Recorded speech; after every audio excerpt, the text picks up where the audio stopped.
Hi friends, మీకు ఒక విషయం తెలుసా? మానవుడు అన్నీ కావాలని కోరుకుంటాడు.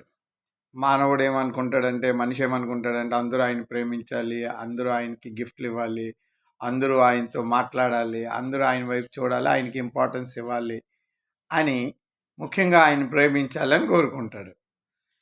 ఇది ఎలా సాధ్యం చెప్పండి? ఇది ఎలా సాధ్యం తెలుసా మీకు? బైబిల్లో ఒక ప్రాముఖ్యమైన వచనం ఉంది. లూకాసు వార్త 6వ అధ్యాయం 38వ వచనంలో యేసుప్రభు వారు చెప్పారు, ఇవుడి అప్పుడు మీకు ఇవ్వబడును, అణిచి కుదిలించి దిగజారినట్లు నిండు కొలిది మనుషులు ఒడిలో కొలుతురు, మీరు ఏమి కొలుతురు అదే మీకు ఇవ్వబడును, క్షమించుడి మీరు క్షమించబడును అని మాట రాయబడి ఉంది కదా. దీని అర్థం ఏంటంటే, మనం ఎవరికైనా ఏమైనా మనం కోరుకుంటే మనం అలాగ వాళ్ళకి చేయాలి.